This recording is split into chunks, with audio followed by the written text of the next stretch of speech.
శక్తి కేంద్రాల మీటింగ్కి పొద్దున పూట పెద్దలందరూ వచ్చిండ్రు. 2 గంటలకి యాక్చువల్గా ఇప్పుడు 2 గంటలకి హుజురాబాద్ టౌన్, హుజురాబాద్ రూరల్ మండలం ఈ రెండిటి యొక్క బీజేపీ కార్యకర్తల, గతంలో ఉన్నటువంటి కార్యకర్తలు, నాయకులు, కొత్తగా వచ్చి చేరినటువంటి నాయకుల, కార్యకర్తల సమన్వయ మీటింగ్ ఇక్కడ ఉండే. నిన్నటి వరకు అన్ని మండలాలు, అన్ని పట్టణాలలో సమన్వయ మీటింగ్లు అయిపోయినాయి. మళ్ళీ ఇవాళ లాస్ట్గా హుజురాబాద్ మండలం లాస్ట్ సమావేశం. అదృష్టం కొద్దీ పెద్దలందరూ రావడం మేము అదృష్టంగా భావిస్తూ ఉన్నాం. ఆల్మోస్ట్ ఇప్పటికే పెద్దలు జితేందర్ రెడ్డి గారు, వారి నాయకత్వంలో కొంత సమన్వయ కమిటీ, మొత్తం ఓవరాల్ నియోజకవర్గ ఎన్నికల పర్యవేక్షణ, మండల స్థాయిలో 2 మున్సిపాలిటీల స్థాయిలో మన మొత్తం 7 కాబట్టి 5 మండలాలు 2 మున్సిపాలిటీలు. ఈ 5 మండలాలకి ఈ 2 మున్సిపాలిటీలకు కూడా ఇప్పటికే ఇన్ఛార్జీలను ప్రకటించినప్పుడు మీరు సప్పట్ల ద్వారా హర్షధ్వానాలు మీరు వ్యక్తం చేయడం జరిగింది. మేము అన్నట్టుగా ఇక్కడ జరిగే ఎన్నికలు ఇదో వ్యక్తికి మధ్య, కేవలం ప్రభుత్వానికి మధ్య జరిగే ఎన్నిక కాదని, యావత్ తెలంగాణ ప్రజానీకానికి ప్రభుత్వ అహంకారానికి మధ్య జరిగే ఎన్నికలని చెప్పేది ప్రకటించుకున్నామో, ఖచ్చితంగా ఇది గాయుద్యమే జరగబోతా ఉంది. ఇవాళ 20 ఏళ్ళుగా మనమందరం ఒక కుటుంబ సభ్యుల్లాగా ఎట్లా పనిచేసుకున్నామో, ఎట్లా గొప్పగా ముందుకు పోయినామో నేను మళ్ళీ వివరించి చెప్పాల్సిన అక్కడ లేదు. అదే సాంప్రదాయం, అదే ఒరవడి ఇవాళ కాషాయ జెండా కింద కొనసాగుతుంది. భారతీయ జనతా పార్టీ నాయకత్వంలో ఆ విజయ పరంపర ఇక్కడ కొనసాగబోతూ ఉంది. ఇప్పటికే 50-55 రోజులుగా ఏం జరుగుతూ ఉందో ప్రజలందరూ కూడా గమనిస్తూ ఉన్నారు. ఇంత అధ్వానం ఉంటుందా, అన్యాయం ఉంటుందా అని చెప్పి అసహించుకుంటూ ఉన్నారు. కానీ ముఖ్యమంత్రి స్థాయిలో ఉన్నటువంటి కేసీఆర్ మాత్రం ఇవాళ ఎథిక్స్ గురించి, వాల్యూస్ గురించి, బాగారెడ్డి లాంటి గొప్ప పార్లమెంటరీ సాంప్రదాయాలు ఆచరించే వ్యక్తుల గురించి, రాజకీయాలు కొంచెం చిల్లరగా మారిపోయినని చెప్పి, చిల్లర వ్యక్తులు అని చెప్పి మాట్లాడేటువంటి మాటలు అది మనకు వర్తించవు, అది వారికే వర్తిస్తాయని చెప్పి ప్రజలు అనుకుంటా ఉన్నారు. ఇవాళ మనం ధర్మాన్ని నమ్ముకున్నాం తప్ప డబ్బును నమ్ముకున్నాం కాదు. మనం నమ్మకం లేని వాడికి సుఖం తక్కువ. నీకు ప్రజల మీద నమ్మకం లేదు, మాకు ప్రజల మీద నమ్మకం ఉన్నది. అలా ప్రజల మీద నమ్మకం ఉంది మాకు. అందుకే ఇవాళ డబ్బుకి,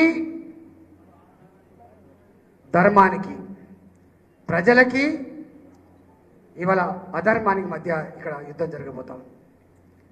ఈ యుద్ధంలో గతంలో చెప్పినట్టుగా ఈ కురుక్షేత్ర యుద్ధంలో నెగ్గేది హుజురాబాద్ ప్రజల ఆత్మగౌరవం, నెగ్గేది తెలంగాణ ప్రజల ఆత్మగౌరవం నెగ్గబోతాం తప్ప ఇక్కడ నెగ్గేది కేవలం ఈటెల రాజేందర్ కాదు. మీ అందరికీ నా విజ్ఞప్తి, ఇప్పటికే మనం 12వ తారీఖు నుంచి రాజీనామా చేసి తిరిగి వచ్చిన తర్వాత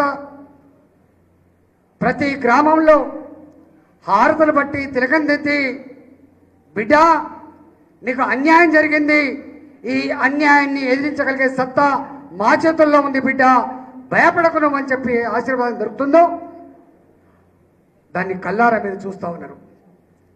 ఇవాళ మనం అదృష్టవంతులం. ఇక్కడికి వచ్చిన నాయకులు కూడా పెద్ద అదృష్టవంతులు.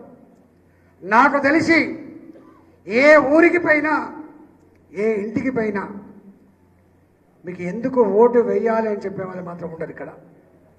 ఏ ఇంటికి పోయినా, ఏ గ్రామానికి పోయినా, ఇవాళ మా శ్రీశైలం గౌడ్ గారి పైన, మా లక్ష్మీనారాయణ గారి పైన, మా ప్రకాష్ రెడ్డి గారి పైన, మా రఘునందన్ రావు గారి పైన, మా ధర్మారావు గారి పైన, మా కృష్ణారెడ్డి గారి పైన, రేపు మా ప్రభాకర్ గారి పైన, మా ఏనుగు రవీంద్ర గారి పైన, మా అన్న ప్రేమేంద్ర రెడ్డి గారి పైన, శ్రీనివాస్ గారి పైన, తుల ఉమ్మ గారి పైన, ఎవరి పైన కూడా గొప్పగా ఆదరణ దొరుకుతుంది తప్ప, గొప్పగా ప్రేమ పొందుతారు తప్ప ఎక్కడ కూడా ఇబ్బంది ఉండదని చెప్పడం చేస్తూ ఉన్నాం. ఈ నియోజకవర్గంలో మా ప్రజల కాలుకు ముళ్ళితే పన్నుతో పీకేటువంటి పద్ధతులు బతికినవాడిని నేను ఇక్కడ. ఎక్కడ ఆపదన్నా, ఎక్కడ అవసరం ఉన్నా కో అంటే కో అన్న బిడ్డని నేను ఇక్కడ. ఇవాళ అవన్నీ చెప్పుకోవాల్సి అక్కర్లేదు. నేను ఎవరినో, నేను ఏం చేసినో, నా చరిత్ర అంతా కూడా ప్రజల ముందు కదలాడుతున్నటువంటి విషయం మా ప్రజలకు తెలుసు. అందుకే రాబోయేటువంటి ఎన్నికలు ఎప్పుడొచ్చినా కూడా ఇప్పటికీ 65 సంవత్సరాలు భయపడ్డ ముసలిళ్ళ కొంత అయ్యో బిడ్డ గుర్తుకి ఇది కదా అని చెప్పి కన్ఫ్యూజన్ ఉండొచ్చు. ఇవాళ మన గుర్తు కమలం గుర్తు అని చెప్పి తీసుకుపోవాల్సి అక్కడ ఉన్నది. ఇవాళ మన జెండా కాషాయ జెండా అని చెప్పాల్సి అక్కడ ఉన్నది. ఇవాళ మన పార్టీ భారతీయ జనతా పార్టీ అని చెప్పాల్సి అక్కడ ఉంది. రాబోయే కాలంలో మనం ఏం చేస్తున్నాం, వాళ్ళు ఏం చేస్తున్నామని మనం మాట్లాడుకుంటాం. కానీ ఒక్కటి మాత్రం సత్యం, ఇవాళ నేను అడుగుతా ఉన్నా, ఈ నియోజకవర్గంలో 5 మంత్రులు పనిచేస్తూ ఉన్నారు. ఈ నియోజకవర్గంలో 10 సంఖ్యలో ఎమ్మెల్యేలు పనిచేస్తూ ఉన్నారు. మంత్రులారా, ఎమ్మెల్యేలారా, నా నియోజకవర్గంలో మీరు మంత్రుల్లాగా చెలమనవుతున్నారు, నా నియోజకవర్గంలో మీరు ఎమ్మెల్యేగా చెలమనవుతున్నారు. నా ఊర్లోకి వచ్చి మీరు పెన్షన్లు ఇస్తామని చెప్పి ఆశ పెడతా ఉన్నారు. నా ఊర్లోకి వచ్చి మీకు రైస్ కార్డ్స్ ఇస్తా అని చెప్పి, తెల్ల కార్డు ఇస్తా అని చెప్పి అంటున్నారు. నా ఊర్లోకి వచ్చి మీకు పాత పనిచేసిన బిల్లులు ఇస్తా అని చెప్పి చెప్తా ఉన్నారు. మా ఊర్లలోకి వచ్చి మీరు నీ ఊరికి 50 లక్షలు, కోటి రూపాయలు ఇస్తా అని చెప్పి ఆశ చూపిస్తా ఉన్నారు. నా ప్రతినిధులకు వెలగట్టేటువంటి దుర్మార్గం ప్రయత్నం చేస్తూ ఉన్నారు. నేను అడుగుతా ఉన్నా, నీ నియోజకవర్గంలో ఈ 2.5 సంవత్సరాలుగా నీ అవసరం ఉన్న ప్రజలకి కార్డు ఇచ్చేటువంటి అధికారం మంత్రిగా నీకు ఉందా అని చెప్పి అడుగుతా ఉన్నా. మంత్రి నీకు ఉందా? పెన్షన్ ఇచ్చే అధికారం నీ నియోజకవర్గాల్లో నీకు అధికారం ఉందా అని చెప్పి అడుగుతా ఉన్నా. 2.5 సంవత్సరాలుగా పెన్షన్ రాకుండా తాళం వేసుకున్నా, కార్డు రాకుండా తాళం వేసుకున్నటువంటి ముఖ్యమంత్రి గారిని అడిగే దమ్ము, ధైర్యం మీకు ఉందా అని చెప్పి అడుగుతా ఉన్నా. ఏమడిగండి ఈటెల రాజేందర్ గారు? 2.5 ఏళ్ళు అవుతుంది మంత్రిగా ఊళ్ళలోకి పోయినప్పుడు ఒక పెన్షన్ ఇవ్వలేని దౌర్భాగ్య పరిస్థితుల మంత్రి ఉన్నాడు, ఒక కార్డు ఇవ్వలేని దౌర్భాగ్య పరిస్థితుల మంత్రి ఉన్నాడు అని చెప్పి అడిగిన తప్ప అని అడిగింది. ఇవాళ నువ్వు అంటున్నావు ఒక్కొక్క ఊరికి 50 లక్షలు ఇస్తా, కోటి రూపాయలు ఇస్తా. మిషన్ కాకతీయ పనులు చేసిన నా కార్యకర్తలకి తెలంగాణ వ్యాప్తంగా బిల్లులు వచ్చినాయా? ఇస్తావా? నియోజకవర్గాల్లో నా హుజరాబాద్లో ఇలా బిల్లు ఇప్పిస్తానో కొడుక, నీ పరకాలలో, నీ సిద్దిపేటలో, నీ నర్సంపేటలో నువ్వు బిల్లులు ఇప్పించగలవా? ఓట్లు వచ్చినాయంటే పెన్షన్లు వస్తాయి, ఓట్లు వచ్చినాయంటే తెల్ల కార్డులు వస్తాయి, ఓట్లు వచ్చినాయంటే డబ్బులు వస్తాయి, ఓట్లు వచ్చినాయంటే తీయటి మాటలు వస్తాయి. అన్ని సంఘాలను, అది ఎల్ఐసి కావచ్చు, ఆర్ఎంపీ కావచ్చు, అది సీడబ్ల్యూ కావచ్చు, అన్ని సంఘాలతో మీటింగ్లు పెడుతున్నావు. వాళ్ళందరూ కూడా అధికారం ఇంకా 2 సంవత్సరాలు ఉందని చెప్పి నీకు తల ఊపి రావచ్చు కాక, వాళ్ళ అంతరాత్మలో మాత్రం ఈటెల రాజేందర్ విషయం మర్చిపోకండి. వాళ్ళ గుండెల్లో నేనున్నా, వాళ్ళ కష్టంలో నేనున్నా, వాళ్ళ దుఃఖంలో నేనున్నా, వాళ్ళ సుఖంలో నేనున్నా, రేపు కూడా ఉంటా. 20 ఏళ్ళుగా ఎట్లా ఉన్నానో రాబోయే కాలంలో గట్లే ఉంటా. నా కులంతో సంబంధం ఉండదు, మతంతో సంబంధం ఉండదు, నాకున్న సంబంధం మనిషితో సంబంధం ఉంటుంది, నాకు మనిషితో సంబంధం ఉంటుంది. రేపు కూడా అదే పద్ధతిని మళ్ళీ ఆచరించే ప్రయత్నం చేస్తా. ఇవాళ మీ అందరికీ గతంలో ఏ మాట అయితే ఇచ్చినో మళ్ళీ వాళ్ళ మాట ఇస్తున్నా. మీరు హైదరాబాద్కు పోయినా నీ ఎమ్మెల్యే ఎవరంటే ఇట్లా అని చెప్పి గల్లెగిరి చెప్పుకుంటారో, రాబోయే కాలంలో కూడా మీ గౌరవాన్ని పెంచే పద్ధతిలో నేను పనిచేస్తా తప్ప దానికంటే భిన్నంగా ఆచరణ ఉండదు.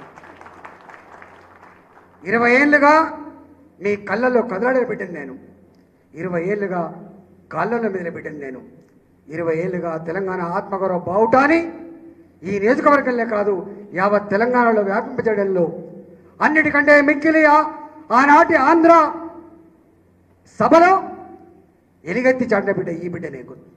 రాబోయే కాలంలో కూడా ఎక్కడ అధర్మం ఉంటుందో, ఎక్కడ అన్యాయం ఉంటుందో ఆ అన్యాయానికి వ్యతిరేకంగా పోరాడే శక్తి ఈ బిడ్డగా నేను ఉంటా అని చెప్పి హామీ ఇస్తా ఉన్నా. ఇక్కడ ఎవరో వాళ్ళు బెదిరిస్తారు, వీళ్ళు బెదిరిస్తారు, ఏ బెదిరింపులు ఉండవు ఇక్కడ, దానికి ఆస్కారం లేదు. ఇవాళ వార్తలు వస్తూ ఉన్నాయి, మా పోలీసు వాళ్ళు ఇవాళ ఒక్కొక్క మండలానికి ఒక ఏసీపీని ఇచ్చిండ్రు, 100 మంది ఇంటెలిజెన్స్ పోలీసులు పనిచేస్తున్నారు, 50-100 మంది పోలీసు వాళ్ళని ఒక్కొక్క స్టేషన్లో మోరించిండ్రు. కానీ వాళ్ళు కూడా కోరుకుంటున్నారు రాజేందర్ గారు గెలిస్తేనే ఈ రాష్ట్రానికి అరిష్టం తొలగిపోద్దని, రాజేంద్ర గారు గెలిస్తేనే ఈ రాష్ట్రానికి అరిష్టం తొలగిపోద్దని. ఇంకా మరిచిపోలే మా రెవెన్యూ ఉద్యోగులు, ఇంకా మరిచిపోలే మా టీఎన్జిఓలు, ఇంకా మర్చిపోలే మా టీచర్లు. ఎందుకు వచ్చింది పిఆర్సీ, ఎట్లా వచ్చింది పిఆర్సీ వాళ్ళకి తెలుసు. ఇవాళ మా ఆర్టీసీ కార్మికులకు ఎంత నరకాన్ని చూయించుకొని వాళ్ళకు డబ్బులు వచ్చినాయి వాళ్ళకి తెలిసి. ఇవాళ మీరు అనుకుంటున్నారు ఏదో ఇవన్నీ చేసి ఇస్తే మన ప్రేమ కలుగుతుందని చెప్పి, అది పోయింది. అలా యావత్ తెలంగాణ ప్రజానీకంలో నీ వైఖరేందో, నీ పద్ధతి ఏందో, నీ అణచివేత తీరేందో చవిసూసిన తెలంగాణ దీని అంతం పలకడమే అందరి ఏజెండాగా తెలంగాణ ప్రజలు భావిస్తూ ఉన్నారు. అందుకే ఇవాళ పోలింగ్ బూతులలో పనిచేసే మా టీచర్లు ఇవాళ మీరు పిలిస్తే మా ఆశా వర్కరు, మా ఏఎన్ఎంలు, మా మహిళా సంఘాల గ్రూపులు మీ దగ్గర తలిపేస్తారు, మా మీద మాత్రం ప్రేమ కురిపిస్తారు తప్పకుండా. వాళ్ళకి సంపూర్ణమైన విశ్వాసం ఉంది. మా సర్పంచ్లని, మా ఎంపీటీసీలని, మా ప్రజాప్రతినిధులని నీకు బిల్లు రాదు అక్కడ ఉంటే మాతో రా అని చెప్పినవు నువ్వు, నీకు 50 లక్షలు ఇస్తా, 1 కోటి రూపాయలు ఇస్తా అని చెప్పి ఆశ పెట్టిన పనులు ఇస్తా అని చెప్పి. కానీ వాళ్ళు కూడా నీతో ఉండరు, నాతో 20 ఏళ్ళు ఉన్నారు వాళ్ళు. మేము కలిసి ప్రయాణం చేసిన వాళ్ళం, కలిసి బువ్వ తిన్నోళ్ళం. వాళ్ళ గెలుపు నేను ఉన్నోని కాబట్టి వాళ్ళు కూడా తప్పకుండా రేపు మీకే సంఘీభావం కొంతమంది వస్తారు, కొంతమంది అంతా మీకు నష్టం జరుగుతుందని చెప్పి అనుకుంటొచ్చు కాక, కానీ మెజారిటీ మీకు వచ్చేటువంటి ఆస్కారం ఉంటుంది. ఒక్క మాటలో చెప్పాలంటే రేపు ఈ దుర్మార్గాలకి మనకు మధ్య జరిగేటువంటి ఈ సంగ్రామంలో తప్పకుండా మీకు అన్ని వర్గాల, మా మహిళా సంఘాలు కావచ్చు, మా ఏఎన్ఎం కావచ్చు, మా ఆశా వర్కర్ కావచ్చు, మా విఆర్ఏ కావచ్చు, మా విఆర్ఓ కావచ్చు, మా సెక్రటరీ గారు కావచ్చు, ఇప్పటికే ఉద్యోగం కోల్పోయి భంగపడ్డ మా ఫీల్డ్ అసిస్టెంట్ కావచ్చు, అందరూ ఒక మాటలో చెప్పాలంటే అన్ని వర్గాల సంఘాలు కావచ్చు, వ్యక్తులు కావచ్చు, మీకు అన్సీన్గా మీకు సపోర్ట్ ఉంటుందని చెప్పి మనం చేస్తూ తప్పకుండా ఇక్కడ ఎగిరే జెండా, ఈ హుజరాబాద్ నియోజకవర్గంలో ఎగిరే జెండా ఈ కాషాయ జెండా మాత్రమే. ఇక్కడ గెలిచేటువంటి పార్టీ బీజేపీ మాత్రమే, ఇక్కడ గెలిచే గుర్తు భూమి గుర్తు మాత్రమే అని చెప్పి గర్వంగా పనిచేసే ప్రయత్నం చేయండి. ఇది రేపటి తెలంగాణ 2023 జరిగే ఎన్నికలకి ఇది ఒక రిహార్సల్ లాగా ఉండేటువంటి ఎన్నిక. ఇగో ఇదే తీర్పు రేపు తెలంగాణ వ్యాప్తంగా వచ్చేటువంటి ఆస్కారం ఉంటుందని చెప్పి మీకు మనవి చేస్తూ, మీ అందరికి కూడా ఈ నెల 2 నెలలు 3 ఎప్పుడొచ్చే ఎన్నికలు తెలియదు, ఆ ఎన్నికల వరకు కూడా ఈ వేడిని వాడిని సత్తాను చాటడంలో నా యువ కిషోరులంతా కూడా ఎట్లయితే ముందుకు పనిచేస్తూ ఉన్నారో రాబోయే కాలంలో కూడా మా కార్యకర్తలు, మా నాయకులతో తోడుగా ఇవాళ మా ఆడబిడ్డలు అదేవిధంగా మా యువ కిషోరులు గొప్పగా పనిచేయాలని చెప్పి మనవి చేస్తూ, మీకు తోడుగా వీళ్ళు ఉంటారు కానీ గ్రామాలలో పనిచేయాల్సింది మనమే కాబట్టి ఆ బాధ్యత గొప్పగా ముందుకు తీసుకోవాలని చెప్పి మిమ్మల్ని కోరుకుంటూ, ఇలా ఇంత పెద్దగా గొప్పగా మీరు వచ్చి మాకు అండగా నిలిచినందుకు మా నియోజకవర్గ ప్రజల పక్షాన మీకు అందరికి కూడా మా పక్షాన ధన్యవాదాలు తెలియజేస్తూ సెలవు తీసుకున్నా. జై తెలంగాణ. హాయ్ ఫ్రెండ్స్, మా టుడే టుమారో యూట్యూబ్ ఛానల్ చూస్తున్నందుకు చాలా థ్యాంక్స్. మరిన్ని లేటెస్ట్ వీడియోస్ కోసం వెంటనే సబ్స్క్రైబ్ చేయండి. అలాగే ఈ బెల్ ని కూడా రింగ్ చేసేయండి. మా నోటిఫికేషన్స్ అన్ని మీ మొబైల్లో వస్తాయి. అలాగే మా వీడియోస్ మీకు నచ్చితే లైక్ చేయండి, షేర్ చేయండి, నచ్చకపోతే కామెంట్ చేయండి.